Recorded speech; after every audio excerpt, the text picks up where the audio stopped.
कि उसने मैपिंग करनी है लैंड की। उस लैंड में उसने क्या क्या मैप करना है कि अफेक्टेड जो प्लांट्स हैं, कोई भी क्रॉप आप ले लें, कोई एक स्पेसिफिक क्रॉप, या कोई एरिया है, या जहाँ पर वीड्स हैं। ये वीड्स का मैंने उनसे बोरो किया है, तारिक भाई से। ठीक है। पेस्ट को भी जो है ना वो टारगेट करेगा। अच्छा, उसके साथ साथ अफेक्टेड प्लांट्स आ गए हमारे पास। अब या तो वो इंसेक्ट्स से जो है ना अफेक्टेड हैं, या डेफिशिएंसी ऑफ फर्टिलाइजर है, या वाटर डेफिशिएंसी, या ज्यादा मतलब जहाँ पानी ज्यादा लगा देते हैं, एफिशिएंसी हो गई है, तो वहाँ भी जमीन खराब हो जाती है, और प्रोडक्ट जो है ना वो उसको अफेक्ट करती है।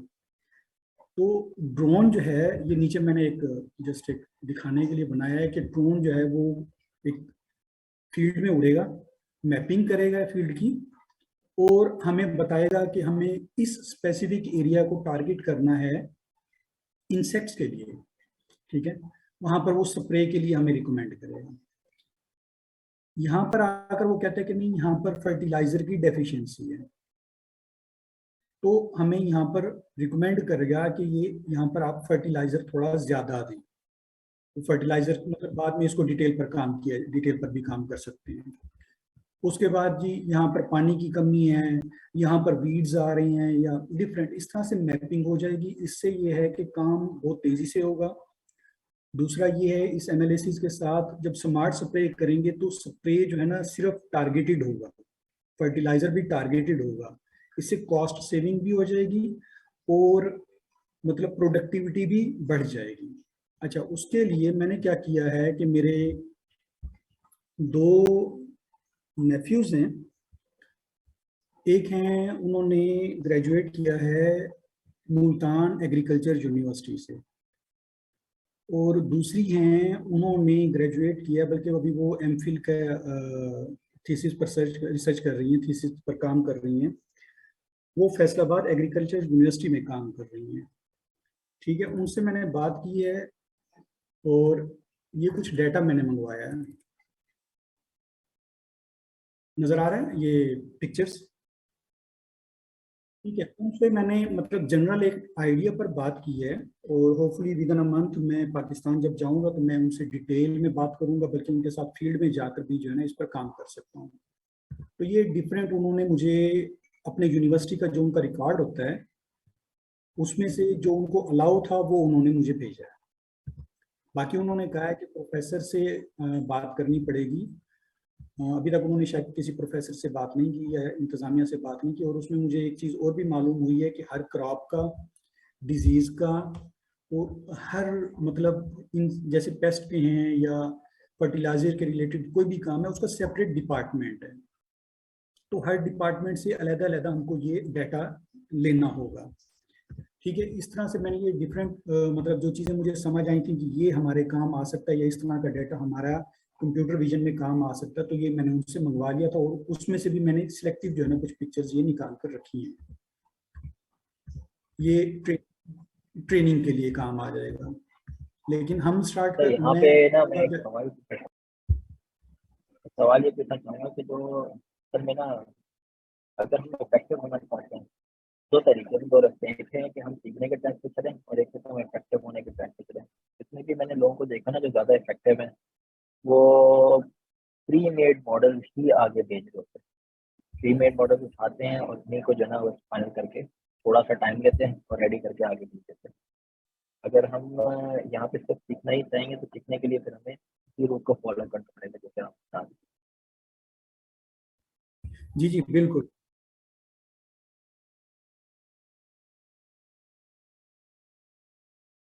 आई एम सो सॉरी, हाँ ये सवाल का टाइम नहीं था, लेकिन सॉरी मुझे ध्यान में आया।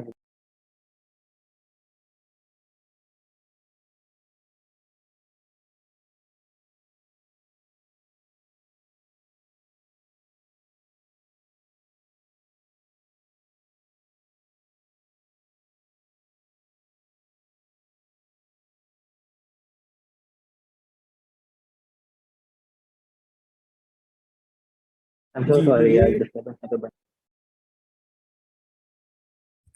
नहीं ऐशर भाई कोई प्रॉब्लम नहीं है ऐसा, वो ठीक है। एक मतलब असद भाई कह रहे हैं तो चलो हम इसको फॉलो करते हैं। हो सकता है मतलब कुछ चीजें वैसे क्लियर हो जाएं। अच्छा, ये मेरे माइंड में नहीं था जो आपने अभी क्वेश्चन किया है, लेकिन ये हम उस वक्त देखेंगे जब हम इसको मतलब आइडिया अगर सिलेक्ट होते हैं करते हैं, इस पर काम स्टार्ट करेंगे तो डिफरेंट टेक्निक्स को लेकर हम चलेंगे। तो उस वक्त हम ये मॉडल प्री ट्रेन मॉडल है या हमें खुद से डिजाइन करना है, क्या करना है, तो उस वक्त हम इस चीज को डिस्कस करेंगे। दूसरा आइडिया,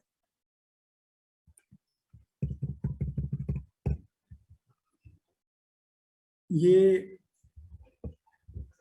मतलब स्मार्ट सिक्योरिटी आप इसको नाम दे सकते हैं, सर्विलेंस भी कह सकते हैं, स्मार्ट सिक्योरिटी भी है। सीसीटीवी जो है ना पूरे घर में बाउंड्री वाल के अंदर या बाहर, वो बात की बातें हैं कि वहां लगाया जाए और उसके साथ मोशन सेंसर होंगे।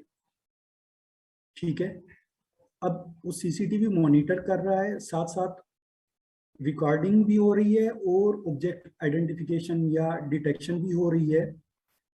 उसमें कोई अगर सस्पिशियस एक्टिविटी, जैसे कोई दीवार कूद के अंदर आ रहा है, या कोई ऐसा आदमी आ रहा है जिसके हाथ में गन है, या कोई ऐसा फर्द है कि जो घर का फर्द नहीं है और वो थोड़ा सा मतलब सस्पिशियसली जो है ना वो मूव कर रहा है, तो मॉडल जो है वो अलार्म बजाएगा या लाइट्स ऑन कर देगा उस एरिया की।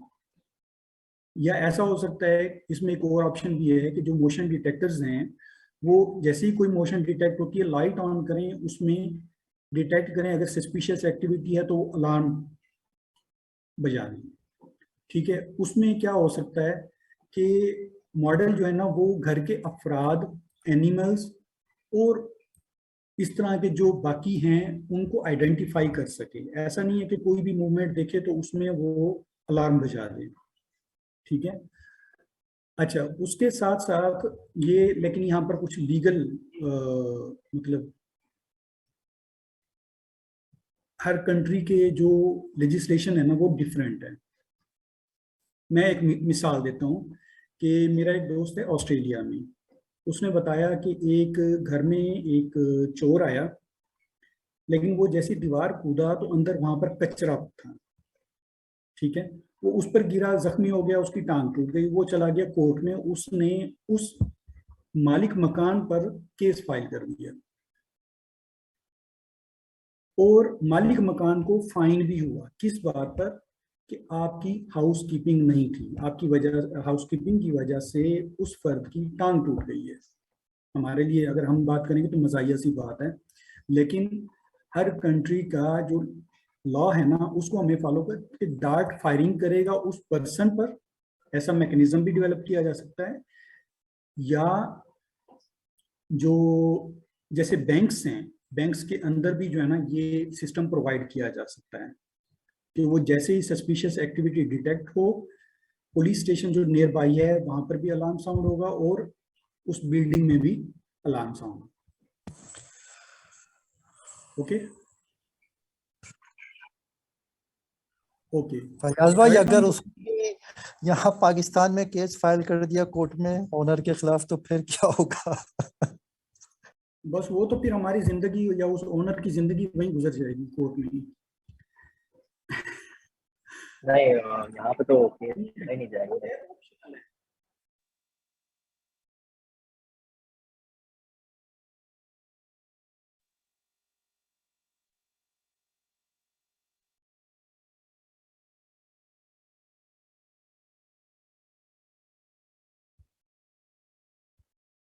ओके, तीसरा आइडिया ये है कि मतलब सिटी में ड्रोन जो है फ्लाई करेगा और डिफरेंट एरियाज में ट्रैश को आइडेंटिफाई करेगा और उसकी रिपोर्ट जनरेट करेगा। उस रिपोर्ट की बेस पर जो म्यूनिसपैलिटी है वो डिस्पैच करेगी अपनी मैन पावर, मैनेज करेंगे कि कहाँ पर ट्रैश ज़्यादा है, वहाँ से वो ट्रैश कलेक्ट करेंगे, लेकर जाएंगे, और साथ साथ वो ट्रैश को सेग्रीगेट भी करेगा कि हैजर्डस है, नॉन हैजर्डस है, रिसाइकलेबल है, मिटेलिक है, नॉन मिटेलिक है, पेपर जो भी है वो मतलब वो एक आइडेंटिफाई वो सेग्रीगेट कर देगा।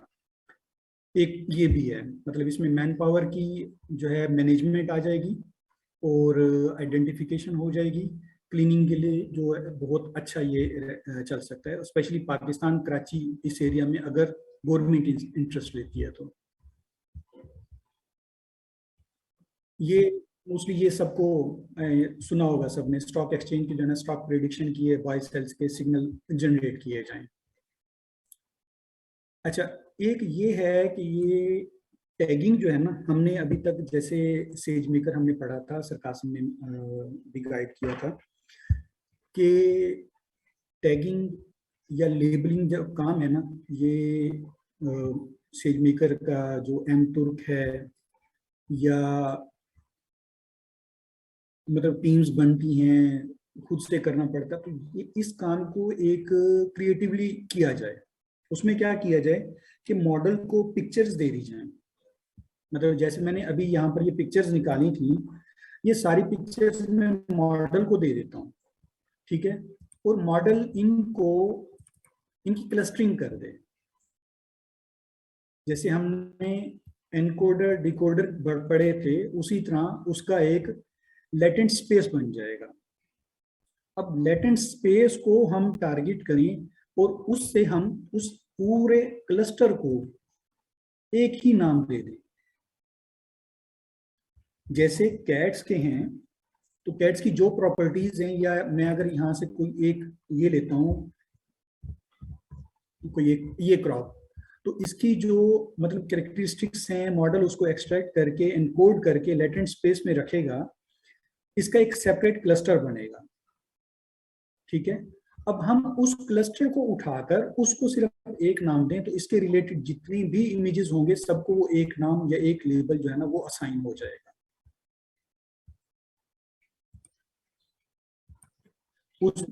उसमें मतलब कुछ प्रॉब्लम हो सकते हैं कि जैसे मतलब नॉट ऑलवेज के क्लस्टर में एक ही तरह का जो है ना वो इमेजेस आएंगे, तो जैसे मतलब उसमें से रेंडमली कुछ पिक्चर्स जो है ना वो डिकोड करें और उसको बताएं कि अच्छा ये जो आपने पिक्चर निकाली है उसको हम कह सकते हैं कि ये कपास है, या ये गंदम, ये वीड है, या ये कोई इंसेक्ट है। इस तरह हम उसको ऑटोमेटिकली उसको मैप करवा देंगे और ये अच्छा खासा काम बच सकता है। उसके बाद हम जस्ट उसको देखें, एक नज़र देखते जाएं कि इस फोल्डर में हमारे पास सारी क्रॉप्स आ रही हैं। मेरे ख्याल में देख के आइडेंटिफाई करना वो बहुत इजी हो जाएगा। अच्छा, याद भाई ये दोबारा से थोड़ा सा बताइएगा, ये मैं समझ नहीं सका हूँ। दोबारा से ये आइडिया 5 जो आपने डिस्कस किया। मेरे ख्याल में इनका कहने का मतलब है कि एक जैसा जो डाटा है ना उसका एक क्लस्टर बन जाए, एक जैसी ये मतलब पिक्चर्स वगैरह हैं उनका एक क्लस्टर बन जाए। इस हिसाब से क्लस्टरिंग की कुछ जो है वो कर रहे हैं, इमेज को जो टैग किया जाए उनकी सिमिलैरिटीज के हिसाब से। ठीक है, मगर उसका फायदा या एप्लीकेशन क्या होगी? फायदा ये है रिजवान भाई कि जैसे हमने जब हम सेकंड या थर्ड क्लास में हमने टैगिंग के बारे में सीखा था, उसमें मेरे ख्याल में शौकत भाई ने जो है ना वो मास्किंग भी की थी और इस तरह के काम। लेकिन मास्किंग तो एक वो लेबलिंग वाली बात कर रहे हैं ना आप? अच्छा, लेबलिंग बिल्कुल वही टैगिंग या लेबलिंग। एक्चुअली मैं जिस इंडस्ट्री से हूँ तो वहाँ हम उसको फ्रिक्वेंटली टैग बोलते हैं, तो मैं लेबलिंग पे आ देता हूँ, सॉरी माय मिस्टेक। तो लेबलिंग जो है ना वो हम ऑटोमेटिकली करवा सकते हैं। हमारे पास 1000 इमेजेस हैं, 10,000 एंड मिलियंस हैं। हम उसको पास करवाते हैं मॉडल से, मॉडल उसको लेटेंट स्पेस में रख देता है। लेटेंट स्पेस में कैसे है, वो क्लस्टरिंग कर देता है। ठीक ठीक, सही है, बिल्कुल सही है, समझिए। अच्छा आइडिया ये। जैसे ये क्लस्टर है हमारे पास, ठीक है। अब मैं इस क्लस्टर में से एक को रिकवर करूं, इस एक क्लस्टर को, और उसको मैं 2 या 3 रैंडमली या 10-20 पिक्चर्स जो है ना रैंडमली उसकी उठाऊं और उनको बताऊं इसको मॉडल को कि ये कौन सी क्रॉप है, या ये कैट है, डॉग है, क्या है। और मॉडल उसको बाद में जितना भी इस क्लस्टर में जितने भी इमेजेस हैं, जितना डेटा है, सबको वो लेबल असाइन कर दे। फिर वो मूव करेगा सेकंड क्लस्टर को, रैंडमली उसमें से मुझे कुछ डेटा देगा, मैं उसको लेबल करूंगा, वो वापस जाकर सबको लेबल करके उसको किसी सेपरेट जगह पर सेव करेगा। जब सारा काम हो जाएगा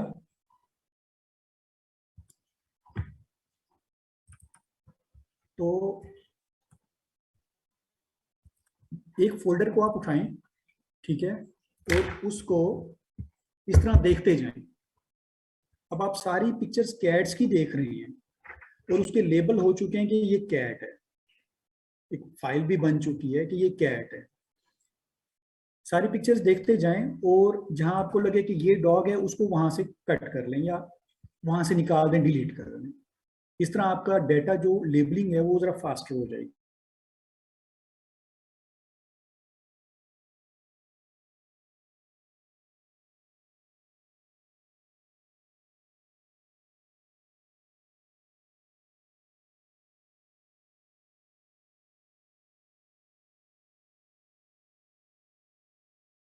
डिफरेंट चीज जगहों पे यूज हो सकता है। फॉर एग्जांपल आपने इनॉमली का डाटा की बात की ना, तो उसमें भी हम यूज कर सकते हैं कि इनॉमली में अब डिफरेंट टाइप की इनॉमलीज होंगी और हर टाइप की इनॉमली को हम डिफरेंट कैटेगराइज कर सकते हैं, डिफरेंटली टैग कर सकते हैं। तो ये बाकी जगहों पे भी यूज हो सकता है।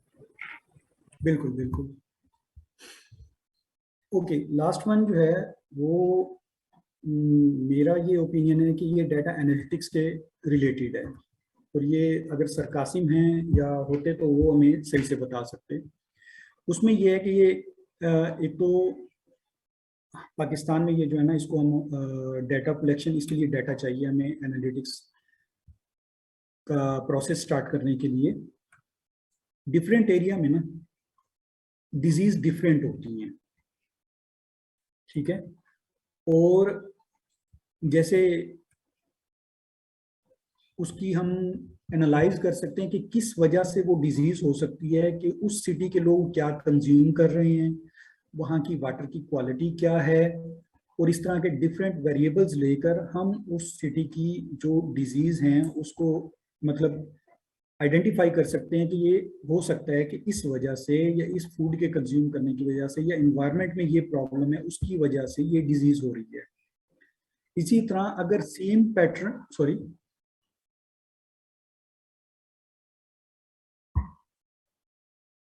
Okay, thank you.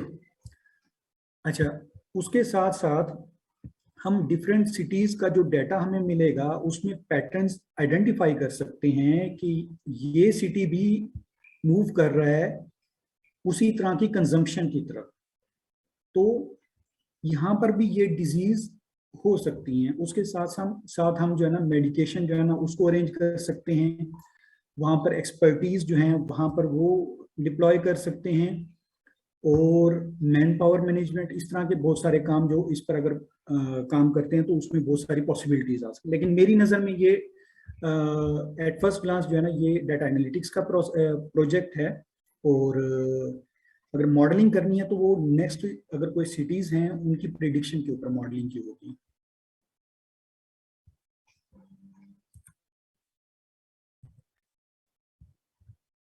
जी, मेरे ख्याल में अभी तक मेरी जो बात थी वो मैं मुकम्मल कर चुका हूँ। अभी तक कोई क्वेश्चन है तो उस पर डिस्कस कर सकते हैं।